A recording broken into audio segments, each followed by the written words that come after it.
And the fourth movement, as we go to central crown, we are engaging into a different wave. Remember that in the last movement, suspended diamonds, we went into a releasing wave, and now we're going into also a releasing wave that engage a word that we use that is called the delicate heart, and that's what I would like to show you the graphics for you to understand what does it mean, the term the delicate heart.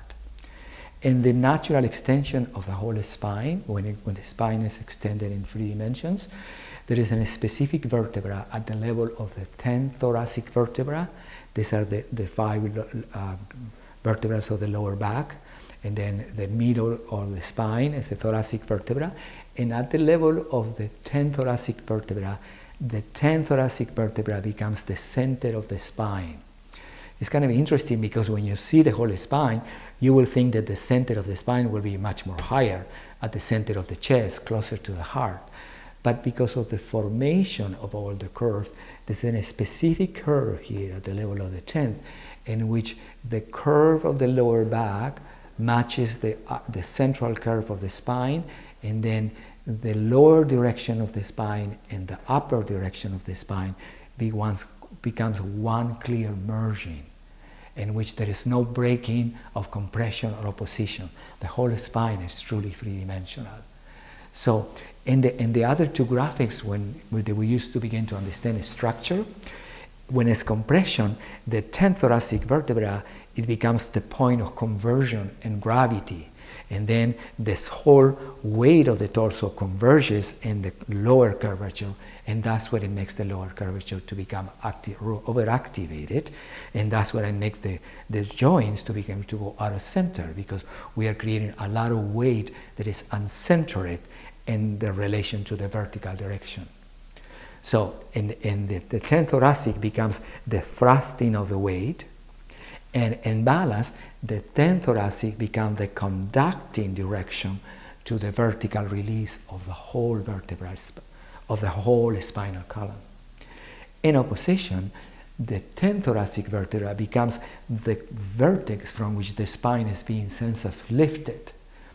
And then that lifting of the spine becomes then again a force that thrusts this vertebra forward, and that is the thrusting that may overextend the curvature of the lower back, that manifests itself a lot of pressure between the shoulder and the thoracic vertebra. And it's important to understand that sometimes we associate this pressure as being our force and strength of extension, but in reality it's a backward force again that innocently disconnects us from the spiral nature of the 3-dimensional centering of self-equilibrium. So in the 4th movement, as we go through central crown, and we'll begin to understand the releasing wave as it connects in a specific moment and frame and space called the delicate heart, we are beginning to extend through the spine instead of pushing through the spine. And I would like to show you as we go through the movement what will be the difference of pushing through the spine. Now, this specific placement of the 10th thoracic vertebra can be seen and understood a little bit more through our dear friend here. Because, as you said in pink, the formation of this, the ribs and this particular vertebra is the 10th thoracic vertebra. The 10th thoracic vertebra is the first vertebra, part of the 12, that interconnects the ribs, the 10 ribs, all the way around the rib cage to the breastbone. So it's the rib and the vertebra that allows to begin to experience the whole movement of the rib cage. So it is very important because, as I said, without passing through this vertebra and beginning to understand what that means in the movement, we just, as I said, we just move back the rib cage thinking that we are extending, when in reality we are converging and pressing down to go up. But we're going up by going around ourselves inwardly instead of extending through the spiral nature of the spine. So remember that the 10th thoracic vertebra is called the delicate heart because it unites actually both hearts. It unites the solar plexus and the actual heart, which is the center of the chest and the heart, as one interconnection of vertical direction. So when we use the term, and we begin to understand the movement that engages the delicate heart, we're beginning to comprehend the energetic directions and the movement as it interconnects us vertically to the crown. Okay, so thank you. The fourth movement then, we are completing the third movement, which is the suspended wave, descending, ascending to foundation, and then the outflowing wave, crown. Now the fourth movement, we scale earth, gathering the wave to suspend the wave, arriving to foundation, and now when we raise the energy at the level of the solar plexus, the arms that until this direction are facing down, they become very clearly united in a frame, in a moment and frame in which the down comes up to central crown. So I would like to do that again so you can clarify it again. And that's the reason we ask you to practice in the chair sometimes, because you don't have to worry about the legs. In the chair it's easy to sense the hips, and then you feel a little bit more grounded when you find the legs and so forth, that as you raise the energy and you learn the nature of this releasing wave that incorporates the delicate heart, what is the moment in your awareness that you feel that you're transferring the arms facing down to begin to go up. And as a clue, is at the level of the solar plexus. And as you make the transition between down and up, then you will start sensing there is a sensation inside of you and the vertebrae that is unusual, again, because you're moving inside of you, through you, instead of pushing back to go up. Yeah? Pushing back will be that if I just were to really raise the arms up without connecting to the delicate heart, my rib cage will go back, and then I will interpret that backward force to be the extension. But remember that if I go back, really are circling the rib cage in, and I fail to perceive to pass through the whole spine. So the delicate heart is the pathway that interconnects me through the spine to extend through the center of myself. Yeah? Beautiful. So let's do it again a couple of times, this central crown movement, and then from central crown, remember that you are encircling the wave to get to moving heart, and then from moving heart, you're expanding the wave again, and then we'll come back to self, which is at count 5 and here, from which descending, ascending becomes 0 point. Okay, so let's start. And actually, let's start in the third movement, which is the suspended diamond, descending, and then we'll initiate the fourth one. All right. So we'll start going to foundation. We merge the wave. You release the wave to suspend the diamond right here, and you descend, ascend to foundation, and that's the end of the third movement. Now the fourth movement, earth. Suspended wave, descending, ascending, merging the wave, delicate heart, ascending through central crown. Central crown becomes an encircling wave that will bring you into moving heart. Moving heart becomes an expanded wave that moves you into central crown again. And now, from central crown, you expand the wave a little bit forward as you're moving the elbows back and your arms back, to arrive to the center of space and self. And then from self, you're extending the wave as you ascend to crown. All right, so let's do again a couple of times the delicate heart. I tell you the moment that it begins to go to central crown, complete the inner form of the fountain to moving heart, again to central crown, self, and 0 point. Okay, so we initiate, let's initiate in crown. Since that's where we ended the last movement. The third movement, we ended in crown. So we go 6, 7, and 8. We gather the earth, inflowing wave to suspended wave, descending, ascending to foundation. Now raising and that's the delicate heart. Up through me, and that's the central crown. That will become the encircling the wave to central heart, releasing to central crown. Now expanding the wave forward as I'm moving my arms and elbows back. This is self at count 5. And now the next wave that is called descending, ascending wave, I'm extending at the same time that I allow the energy to raise me to the crown, so I arrive in 0 point, from which then the encircling wave will get me back now to the whole mandala, which is the 5th movement that we're going to do.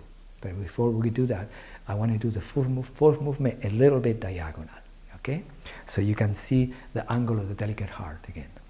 So here we go. We got a 0 point here. Here we go foundation, which we complete the 3rd movement. And now we go in the sphere of earth, inflowing wave, suspended balance, descending, ascending, ascending. That's the delicate heart. Through the spine, there, central crown, encircling the wave to the center of the heart, expanding the wave. And now from here, I keep expanding a little bit the wave as it descending to self, from which the energy descend and ascend again to crown. So I'm going to go to crown again and do this movement again.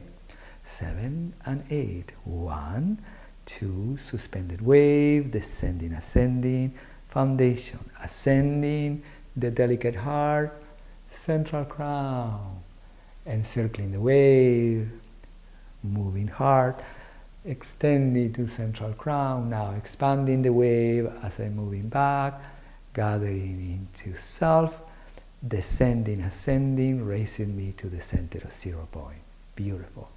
Now, once we get to the central heart, moving heart, there's like a little bit of inner arc, and you extend the wave back into central crown. I want you to notice from the diagonal here that as I am descending, I am expanding the wave a little bit forward as I'm moving back with the arm. So it's a circle here that extends forward as you're moving back to central heart, to actually self, which is in here. So it's important because the first tendency may be from you from here, just to think that you're going to move from here and you're just going to move from here down. You see, from here to here, and it's not. From central crown, once you go from moving heart to central crown, you're expanding the wave, and then you, like a circle, bringing you back to self. In self, I want you to experience for a few seconds to see what that is. Self is in here. It's not here. You see, it's too much back. Then it gets pressure. Here is the suspended of the rib cage. Self, this will be too much forward. You see, the way that my elbows are relating to the rib cage is pushing forward the thoracic vertebra. So you're beginning to find that the level of the elbow and the rib cage are slightly a little bit back than the central level. It's not totally at the same angle, but just a little tiny bit to allow the rib cage to be able to be suspended at the center of space before you go to the descending, ascending wave to 0 point balance. All right? So I want to do it again, one last time, and this time I want you to notice the extension, the expanding wave before you get to the circle of self, and I want you to notice one more time the delicate heart. Yeah?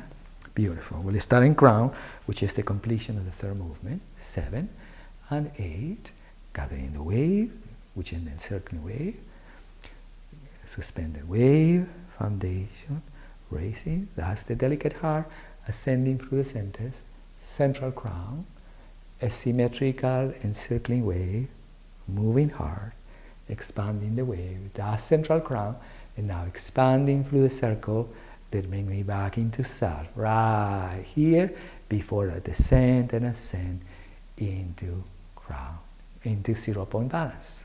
Yeah? Wonderful. Show us what we don't want to do. Oh, it's important also that the reason that you go through this subtlety that is we call the delicate heart, because you may innocently just raise the arms and shoulders to go up to central crown. And if you do that, if you are exaggerated a little bit, the raising of the shoulder will push you and it will make you feel like you're lifting the rib cage up. And many of us, we're thinking that this is an opening, but it's an innocent misguiding sense, because the forward opening becomes a backward pressure. And then it over-accentuates the curvature, and then the entire pressure of gravity becomes centralized through the lower curvature, and then you don't feel like you're going through anymore. The vertical got dispersed completely through the front and the back. The front became accentuated, the back became compressional, and then the outer arc, instead of extended through, becomes a backward pressure. So the reason of the explanation of delicate heart is to avoid the raising of the shoulder and the pushing up to extend, in which case, as I said, you will begin to notice that it becomes a downward compression, a sense of expansion that in reality is a downward force down into the outer force of the vertebrae and the spine. All right? So, wonderful. We'll continue now. We're going to continue in a second to the outer mandala.